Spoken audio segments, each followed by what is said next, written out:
What is up, ladies and gents? Let's get right into it. Let me make sure my mic is okay. Yep, we're going up and down, so we are freaking live.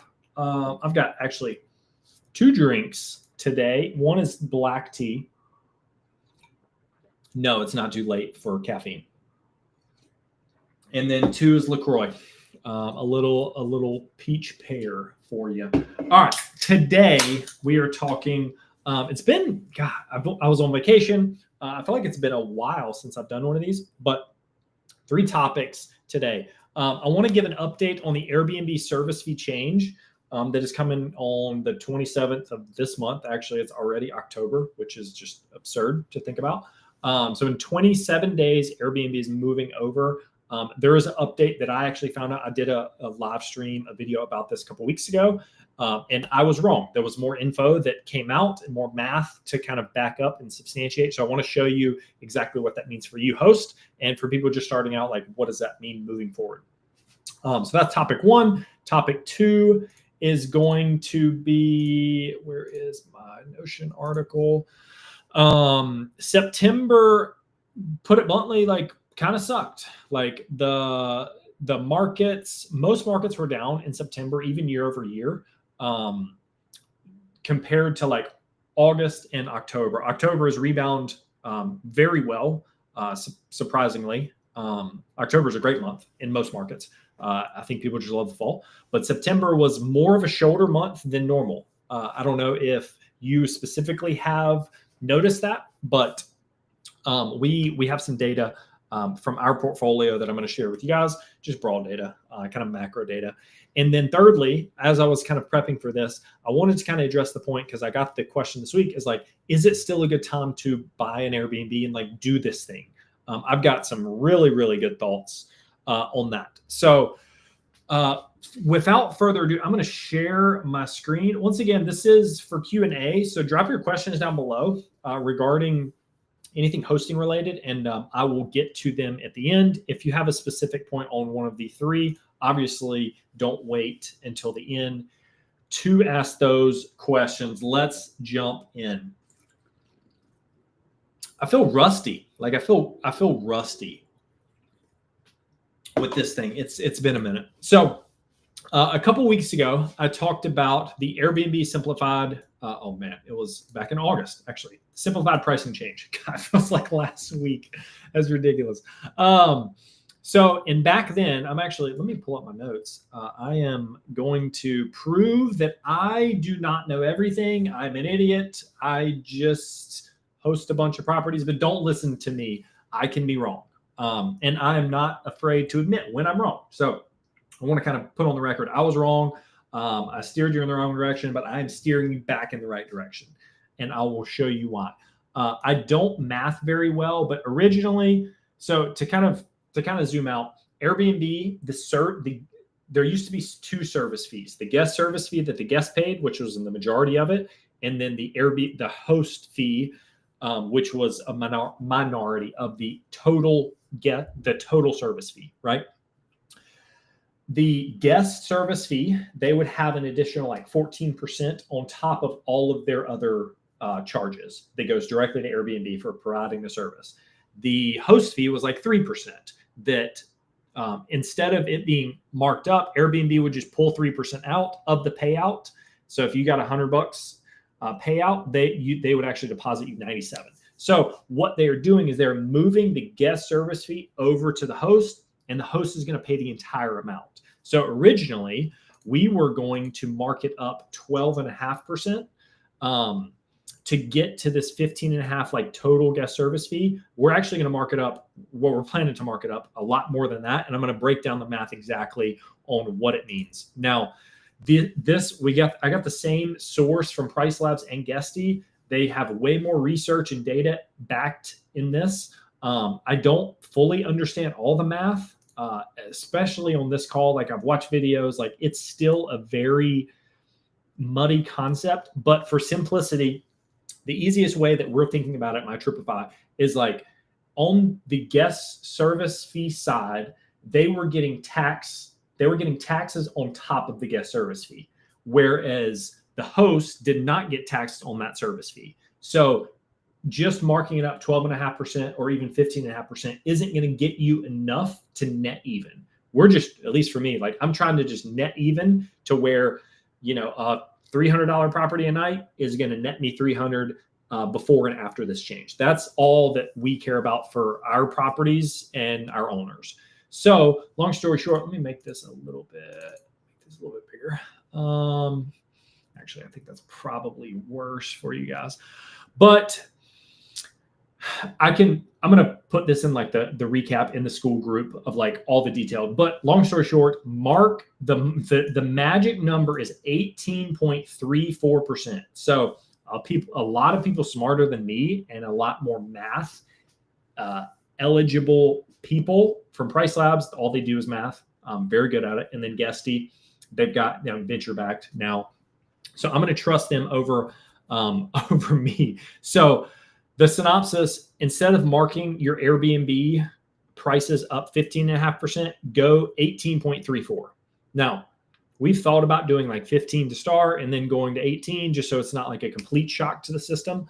I think there will be some downstream effects of like your views going down, your conversion rate going down. I'm very curious to see. We thought about doing this, pulling the Band-Aid off earlier, but we ended up not doing it.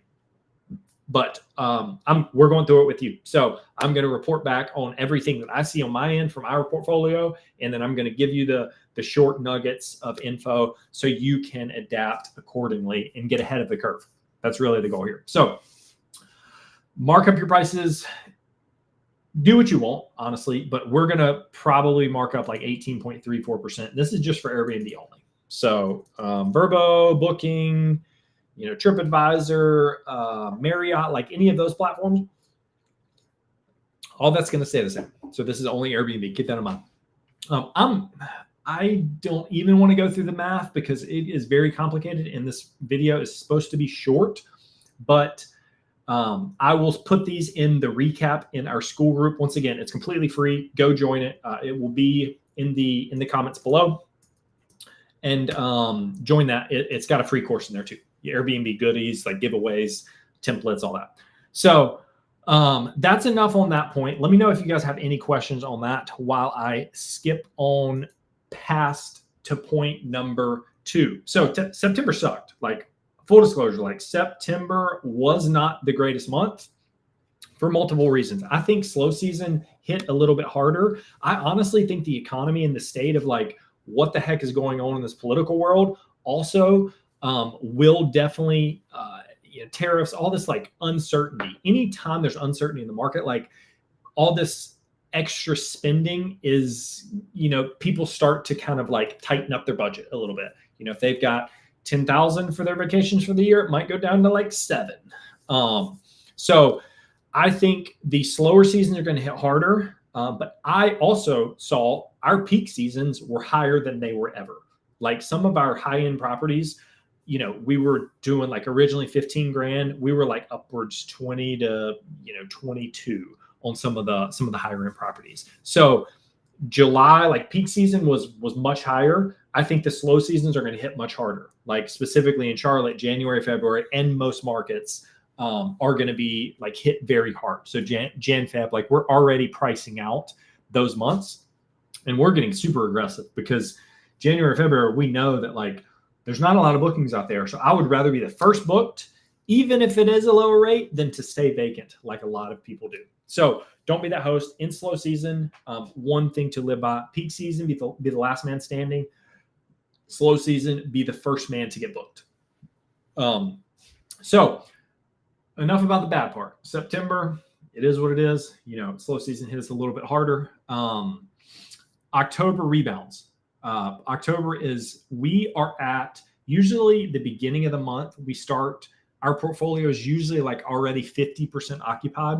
So like October 1, I bet if I went into our Guesty and Hospitable, we'd probably be about 50% occupied for the next 30 days, for the next month. Usually like first of the month, we're 50% occupied. Now, obviously, some properties have like month-long bookings. They're 100%. Some have like 25%. And But from a macro data perspective, now if you're sitting on 2 properties and you're like, oh my God, Caleb, what are you talking about? Like I only have 3 bookings across 2 properties. Like I am pulling my hair out. Don't freak out. That's just macro numbers. So for us specifically, for 30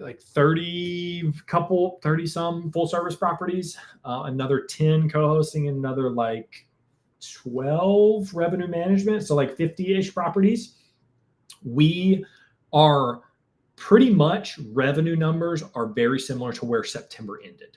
So the 1st of October, what we already have booked for October is like just a little bit below what we had for September. So September was much lower than we expected, but October is already much higher. October is a great month. People love the fall. People still travel, depending on the market. If you're in a mountain market like foliage, even beach markets are like doing fairly well in the fall before it gets like really, really cold and dropping off. So October is rebounding pretty well, which is exciting to see. And then that brings me to the final point. Once again, if you have questions, like drop them down below. I will answer them. I try to, so kind of the goal, probably should have mentioned this in the beginning. I want to be the person that people look to, and I wanted to be the mentor that I did not have whenever I first did this. Whenever I first started, I was YouTubing, I was joining courses, I was reading books, like doing all that. I wish I had like a local mentor that I could like ask questions, like, hey, what about this rental contract? Like, how do you structure your cleaning fee? Like all these like very, very nuanced things that really drive revenue up or down. So third question, is Airbnb dead? I got this question this week from a student, and before I answer that, I'm going to take 2 sips. All right.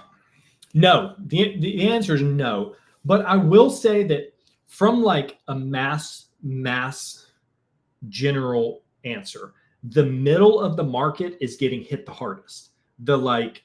I always say the investor special, the 3-1, the 3.5, close to the city, in kind of like the hood, like those properties are getting hit the hardest because those are the ones that are typically like cheaply built and cheaply furnished.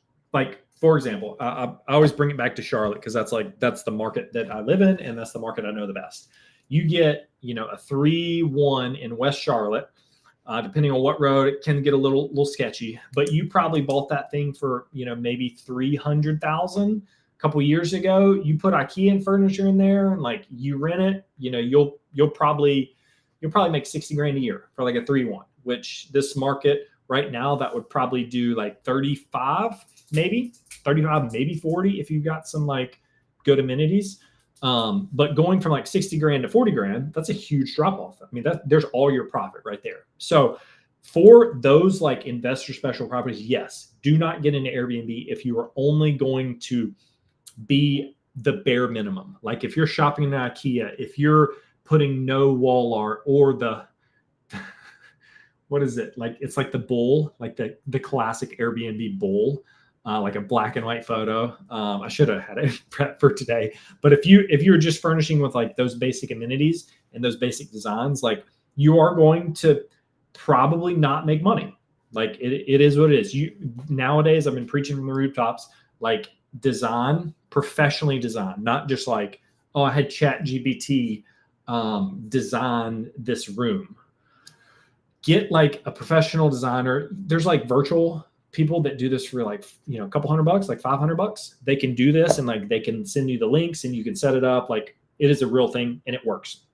But for those middle of the road, if you're just doing like the bare minimum, you are going to lose. And I hate to say that because I want you guys to win. But if you're following me, if you're watching this live, like you're not going to lose. Like you're following me, you're adding the hot tub, fall time, adding the fire pit. Like right now is the time to start doing some of these amenity ads.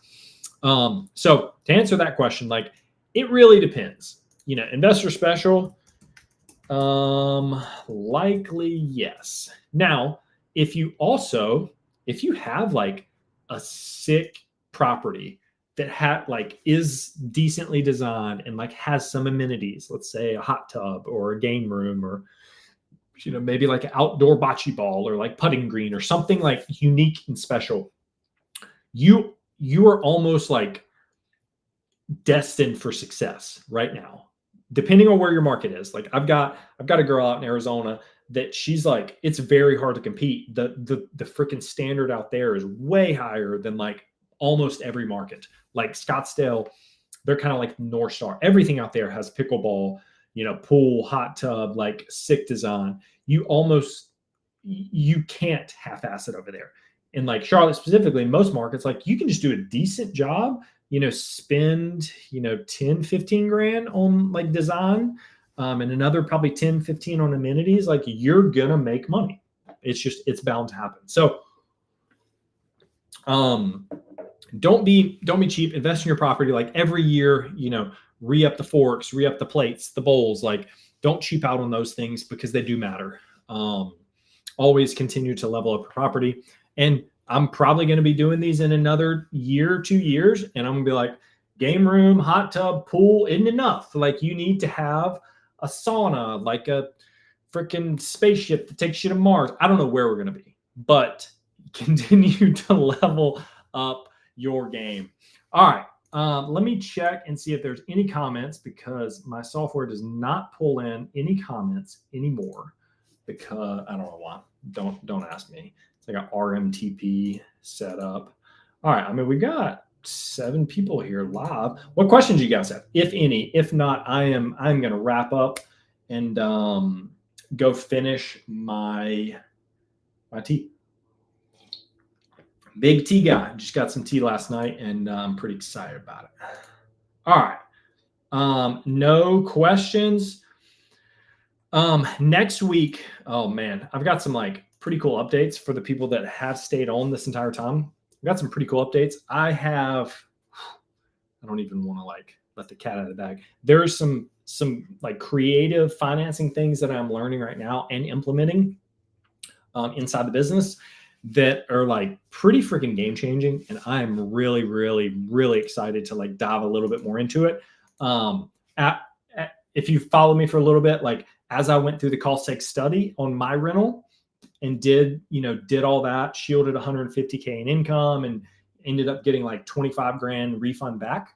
That stuff is cool, but like, it sounds so stupid, but like I do it to share the knowledge. Like, yes, I like saving money and not paying Uncle Sam and like making more for my family, but like, I want to give back. I want to share. Like that stuff is really cool. And I view this like whole thing as a game. So I want to kind of share it with you guys, and you guys hopefully get some benefit, or at least like learn something from me. That's really the goal of all this. And yeah, super, super excited to share the creative. It's called Land Trust. I learned a ton about it in the past like week.